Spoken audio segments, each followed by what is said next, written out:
Dalam rangka penanaman Humasa Sebel dan Humaha Hibah yang insya Allah tanggal 2 Juni akan kita mulai launching untuk kenduri belang.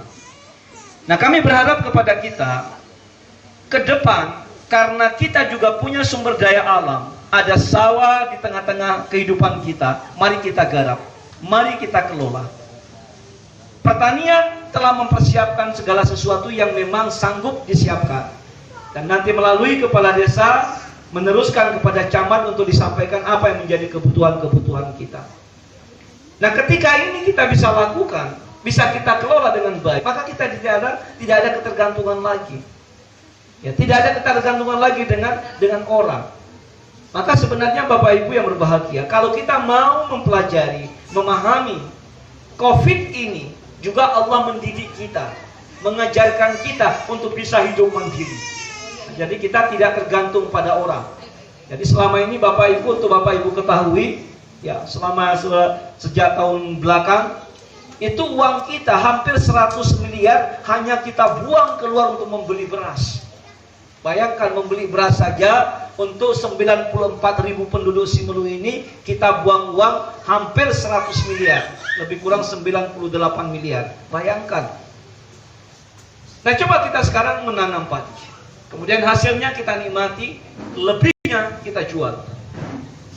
Uang dapat, kita tidak perlu membeli beras, dan insya Allah semuanya bisa terlaksana dengan baik. Nah, ini gagasan-gagasan pemerintah dalam rangka menciptakan iklim bagaimana membangun ekonomi masyarakat menuju Simelu sejahtera. Jadi menuju Simelu sejahtera itu jangan salah kaprah berpikir. Bukan uang yang pemerintah serahkan tiap hari seperti yang kita lakukan hari ini, tetapi bagaimana kita bisa mengelola sumber daya alam kita, dan kemudian sumber daya alam itu akan memberikan dampak positif dalam kehidupan kita. Jadi ini sebenarnya hal-hal yang memang kita lihat secara konkret di depan kita.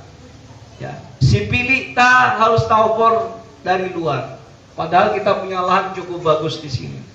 Tomat dari luar, bawang dari luar, garam dari luar, semua dari luar. Padahal Bapak Ibu yang berbahagia, semuanya bisa kita kelola di daerah kita.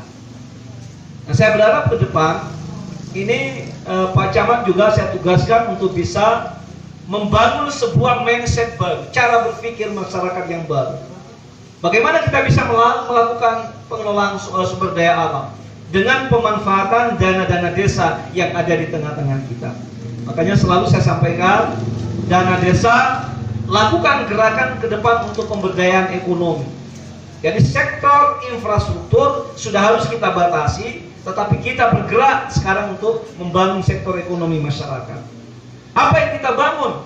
Kita punya kebun, kita punya sawah, kita punya perikanan dan sebagainya. Semua itu adalah merupakan sumber daya alam yang bisa kita kelola di daerah kita. Insya Allah Bapak Ibu yang berbahagia, dengan niat kita yang ikhlas, maka semua kerja-kerja konkret yang kita lakukan ini, di samping akan memberikan kebutuhan, akan memenuhi kebutuhan-kebutuhan kita, yakinlah Bapak Ibu, juga merupakan bagian ibadah kita di sisi Allah Subhanahu wa Ta'ala. Amin. Barangkali inilah beberapa hal yang saya sampaikan pada kesempatan yang singkat ini. Terima kasih sekali lagi kepada keluarga kami, orang tua kami, saudara-saudara kami.